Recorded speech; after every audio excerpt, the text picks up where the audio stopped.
Thank you, Oscar. Look at this dais. So many Cold Wars coming to an end on one dais. Get President Obama and John Boehner up here too. We take care of it all one day. I want to thank all the media for being here. It's been great to see the quality of coverage be commensurate with the quality of fight we've tried to put together here. And to that end, I want to thank Oscar De La Hoya, Kathy Duva, all the good people at Golden Boy and Main Events for putting together a spectacular fight. I want to thank Bernard Hopkins, Sergey Kovalev for giving fans what they want. This was a juicy boxing business story when it came about, and it's rare that a juicy boxing business story is eclipsed by the fight it actually produces rather than pulls apart. But there's nothing common about Bernard Hopkins and Sergey Kovalev. These are two men who, throughout the courses of their lives, have encountered hardship, who have been told at various points in their careers that they weren't going to make it. Sergey was turned down from the Olympic team. When he came to the United States, he and his manager, Egis Klimas, went around to every major promoter until they found a home with Kathy Duva, and they were rejected by them all. And Bernard, the stories are well known.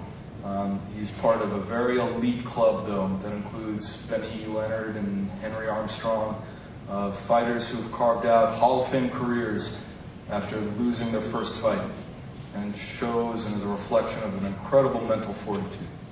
So these are men who have been told, you're not going to make it, you don't have the talent. But greatness is about more than talent. Greatness is about giving your doubters something to be certain about.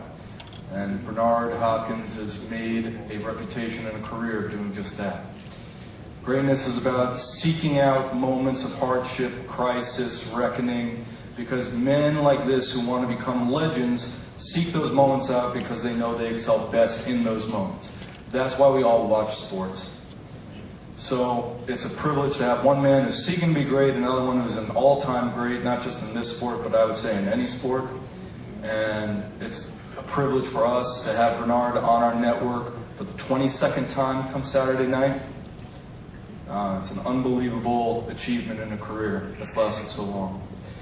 So I want to thank the fighters and their teams. This co-feature of Saddam Ali against Abregu. This is a great fight. It's worthy of the main event it supports. I want to thank Golden Boy and Top Rank for working together to put that fight together for us. Our start time is 10:45 ETPT. If you haven't seen the tremendous 24/7 Hopkins Kovalev, we're going to be re-airing that on Thursday on HBO 2 at 7 p.m. Sorry, on Friday. Ray Stallone, he keeps me in line. On Saturday on HBO regular service at 11 a.m. In boxing, there are a lot of lies told. And in Atlantic City, let's face facts, a lot of lies can get told here as well. But Boardwalk Hall on Saturday night, we're all going to find out the truth. So I want to thank all the fighters and their teams, and we'll see you all on Saturday night. Thank you very much.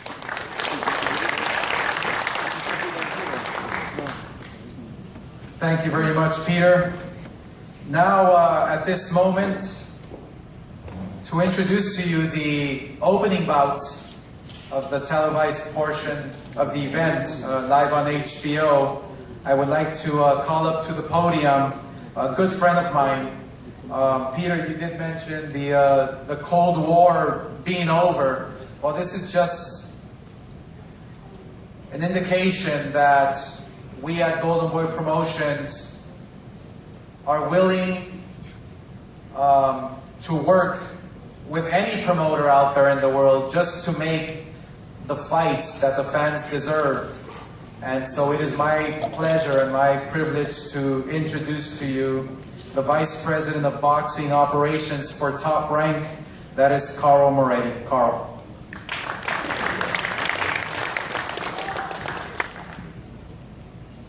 Thank you, Oscar. Let me just echo those words. It's a lot easier working in Las Vegas with Bob when these fights can be put together fairly easily, which this one is. We also have another fight coming together on December 13th at another venue in Las Vegas between Jose Benavides and Mauricio Herrera. So it's just more evidence that what Oscar said is true, and we look forward to making bigger and better fights. Before I talk about this opening fight, somebody asked me when was the last time a light heavyweight fight of this importance came about, and I didn't think about it until he asked the question, and I came up with when Michael Spinks fought Dwight Muhammad Qawi back in 1983, where there was this much talk about it and you really didn't know who was going to win the fight going in. HBO aired it. It took place at Convention Hall next door. Larry Hazard was the referee, and Bernard might have fought a 6-rounder on that card, I'm not sure. But it just brings back what I think this fight holds true for Saturday night is I don't know who's going to win. My heart's always with main events, but I'm done picking against Bernard Hopkins, but I don't know who's going to win this fight. That's why I'm looking forward to it. There you go. To the opening fight that night, you don't want to say, we're going to steal the show and everything, but I just think with this type of fight, with experience versus youth, something always happens that turns out that you don't expect it. And in the welterweight division, any fight that you can make is a good fight because it always leads to something next. Saddam Ali's got some of the fastest hands in boxing. He's a little bit inexperienced, it's okay. Abregu's not the fastest guy in the world, but he can knock holes in the wall. So that's what makes this fight so interesting. So let me bring him up just to say a few words right now. He's probably the best puncher in the welterweight division, one of the hardest guys to match. Please say hello to Luis Carlos Abregu.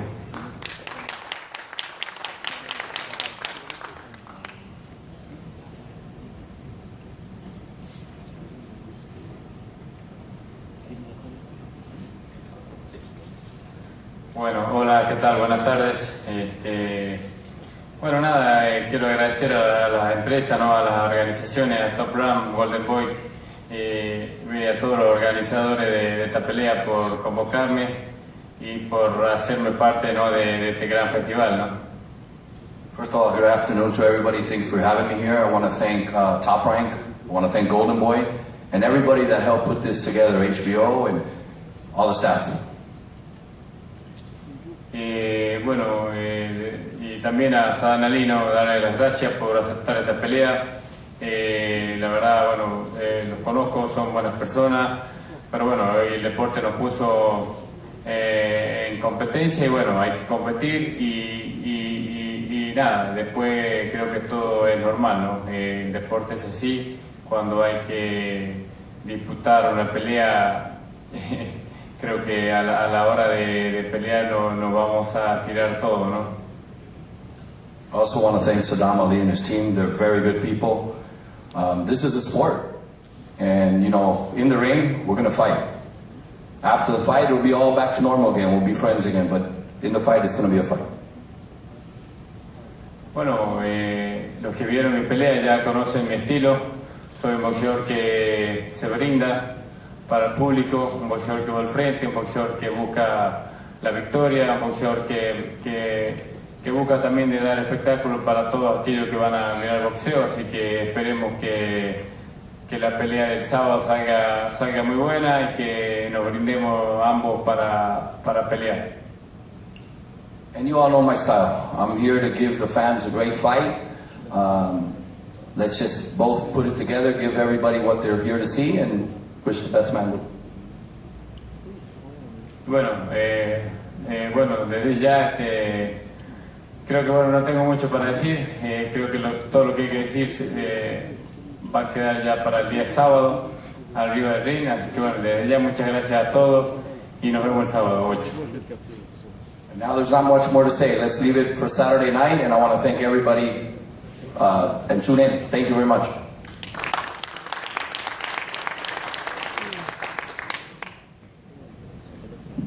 Thank you very much. Now, I would like to introduce you Team Ali.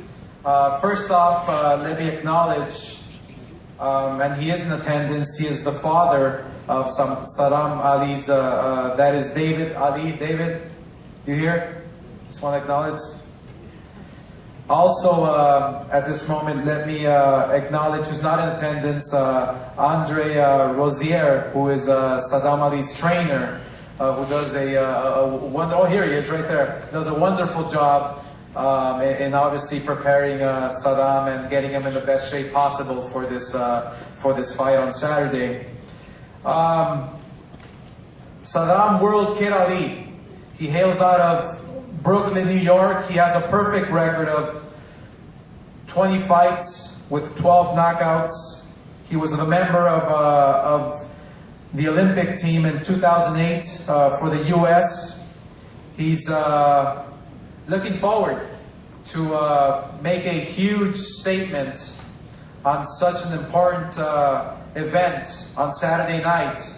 And Saddam has been really taking the world by storm, fighting in Brooklyn, fighting in his hometown, in front of his hometown fans, and really progressing in a way where we felt that this is his perfect opportunity to shine. He's facing, yes, a tough fighter in Abregu. We all understand that, but we believe in Saddam's abilities to adapt. We believe in Saddam's abilities to do whatever it takes to win a fight. Here's a fighter who has experience, who has been in there with different styles. He has faced fighters who can bang, fighters who can box.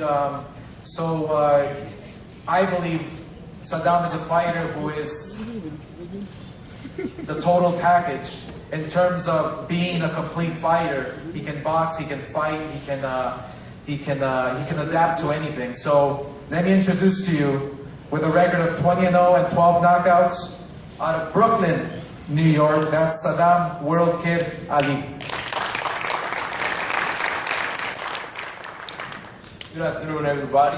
It's a pleasure to be here. I'm very excited to be on the card with Hopkins and Kopilov. It's going to be a great fight. It's a motivation. Every time I'm on the card with Hopkins, you know, he's making history, and it's just it motivates me. I'm very excited for this fight. It's going to be great. I want to thank Golden Boy. I want to thank HBO for having me. I want to thank all the promoters for getting back together, because that's the most important thing. You know, with boxing, we got to stick together. We got to make things happen. I want to thank Carlos Abregu and his team. This is going to be a great fight. We want to show the fans a great fight. I'm excited about that, and I'm just ready to put on a show. You know, everybody has their chance to be a star, and this is my chance. I've been boxing for 18 years, and this is my time. I'm ready. Thank you.